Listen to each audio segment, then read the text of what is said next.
बच्चों, let's see what question says. The following diagram refers to a typical cell cycle. यहाँ पे और एक डायग्राम दिया है.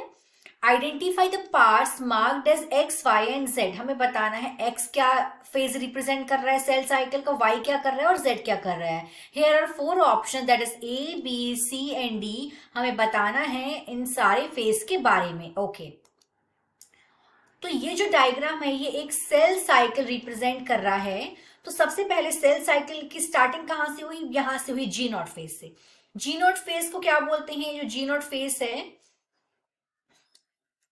जी नॉट फेज होती है, इसमें जो सेल है वो मेटाबॉलिकली एक्टिव होती है. Metabolically active cells are metabolically active. और यहां पे सेल मेटाबॉलिकली एक्टिव होती है. इसके बाद जी नॉट फेज के बाद आता है G1 phase. Ji not phase के बाद आता है G1 फेज. और G1 फेज की क्या खास बात है? जो G1 फेज है ये it is the interval between mitosis and initiation of DNA replication. DNA replication. इस फेज में भी, G1 फेज में भी, हम यहां बात कर रहे हैं G1 फेज की. G1 फेज में भी जो सेल है वो मेटाबॉलिकली एक्टिव होती है. Cell is metabolically active.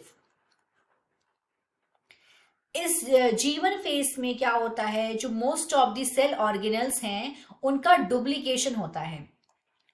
Most cell organelles duplicate. Okay तो x का तो हमें आंसर मिल गया, x is equals to G1. अब हम बात करते हैं y क्या होगा. G1 के बाद जो फेस आता है वो आता है S face. S face that is S face आता है जिसको बोलते हैं replication of DNA. S face, इसमें क्या होता है? इसमें डीएनए का रेप्लिकेशन होता है. इसमें डीएनए का रेप्लिकेशन होता है, सेंट्रॉइल का डुप्लीकेशन होता है. सेंट्रॉइल्स का डुप्लीकेशन होता है एस फेस में. और जो क्रोमोसोम्स नंबर हैं वो सेम होते हैं. इस एस फेस का सबसे इंपॉर्टेंट कैरेक्टरिस्टिक है कि जो क्रोमोसोम्स के नंबर हैं,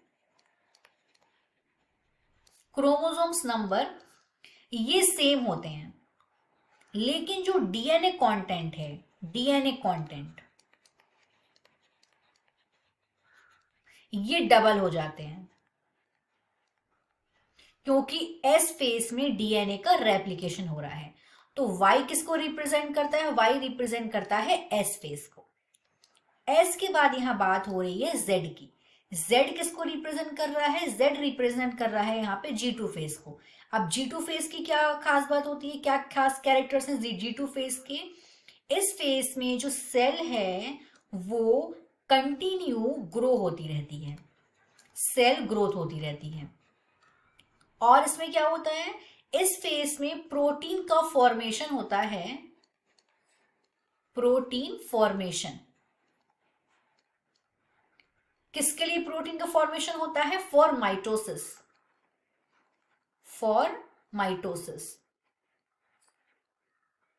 ओके अब G2 फेज के बाद आता है